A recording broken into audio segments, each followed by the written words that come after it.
Hello, my name is Scott Fisk, and in this tutorial we're going to talk about how to set up and use the built-in FTP that's in Dreamweaver Creative Cloud. So let's get started. I'm in Dreamweaver. This is just the default sort of blank screen that comes up when you first load the program. I'm going to go to Site, Manage Site, and at this point we're going to click New Site. I already have one site set up in here. I'm going to just set this up from scratch. So I'm clicking on New Site. And this is the important part. You always want to put in just a description here. This could be something like Scott Fisk's website.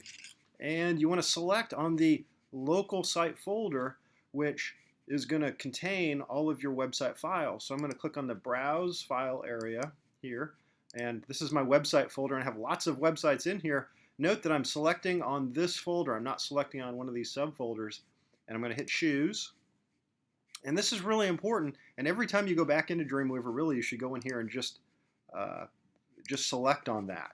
So now that I've set that up, Dreamweaver will work better because it's going to know where the files are at. This is only half of the process. The other half of the process is going to be to go in and actually set the FTP up. And I'm going to do that as soon as it's done scanning all those work files that are in that folder, which will only take about another second here, it looks like. Okay, it's all done. So now I'm going to click on this, and I'm just going to say, actually I'm just going to double click. And continuing this process, I'm going to Servers and click on this little plus, and this is where we set up the FTP. So I'm clicking on plus, put in a server name. My server name is something that I had to look up in the back end. The FTP address is actually something I had to look up in the back end. And this server name you could put in anything. It's really just a description so you can find this later on if you ever want to pull it up again. So server name, mine would be something like Scott Fisk's website. FTP address. A lot of times this FTP address is ftp.yourdomainname.com. That's kind of a norm. I use Media Temple, so it's slightly different. Then you put in your username. And then lastly, we're going to plug in our password here. And I'm going to hit test and cross your fingers. Let's hope that it works. And it does work. And at this point, we can breathe a sigh of relief and we know that we're in good shape. If you ever have any problems, if you ever can't get this to work, a lot of times you can click on more options and click on this one on or off, and that will make it work. So I'm clicked on Use Passive FTP. I think by default that is not clicked. I have to do that because of Samford University's security protocols here on campus. So hitting save, hit OK, hit OK. I'm just kind of getting out of here.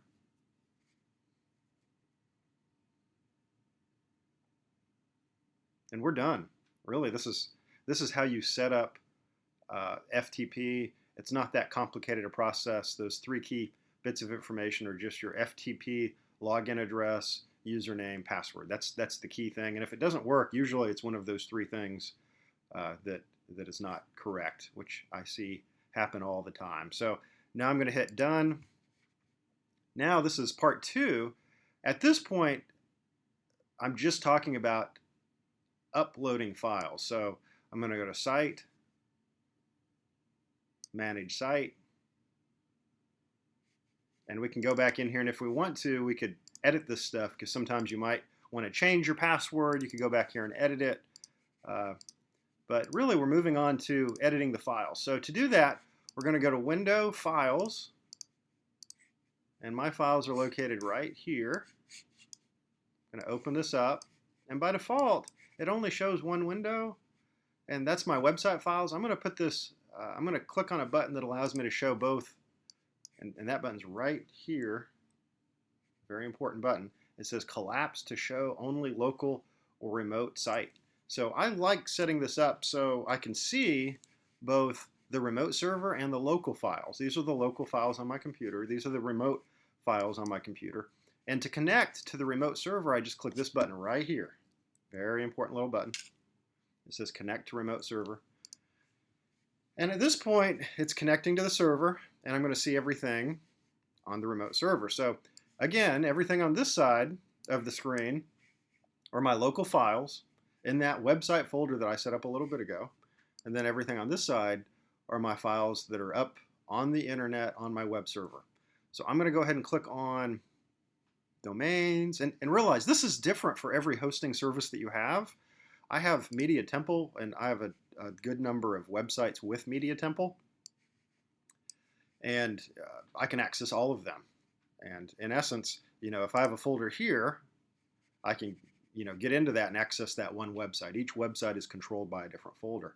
You guys, you're going to have a similar setup to this, but you may not have all the different websites depending on your hosting service. So I'm going to go in just for testing purposes. I like to use my website for testing purposes, scottfisk.com. Open it up. Click on HTML because all the files are located in a HTML subfolder. And at this point, I can do a number of different things. I could upload files, I could download files, I could create folders, etc. So what I'm going to do just for testing purposes, I'm going to control click. That was control click, and I'm going to click new folder. And I'm going to name this folder website 1.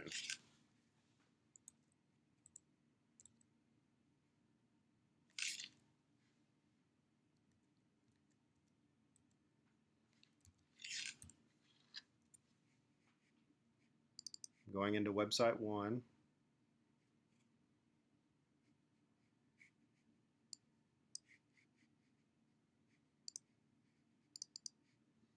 I'm in website 1 basically at this point. And I can go over here to my local area, and if I have some files that I want to upload, I could grab on that file and drag it across into that folder, and it's going to say should dependent files be included. What that means is Dreamweaver is trying to make life easier, and this is a funny thing because it doesn't always make life easier, but it's trying. It's saying if there are any pictures in that HTML file, it's going to go ahead and upload them automatically for me. And I usually say yes on this just to be on the safe side. And of course, index means homepage. Index is the same thing as saying homepage. So now, if I pull up that file, if I open up a web browser and I go to www.scottfisk.com, website 1, it should pull that web page up. And this just happens to be an order form that I was working on a while back. And the great thing about FTP is it doesn't just upload, you can also download too. So if I put something up on the internet that I want to get back, I could go into one of these subfolders like this file and just drag it across. Or click the down. The drag's supposed to work. Sometimes it sticks a little bit. If it ever does stick, you can also click just get, which downloads the file. Again, it's saying should all the dependent files be included. I usually click yes. So it's going to download that file, and I could double click on it and edit that and just put it back. So the FTP in Dreamweaver is pretty good. It works well if you're using Dreamweaver. It's not perfect. It's a decent way of working to help streamline the workflow process if you are working within Dreamweaver. Thank you very much.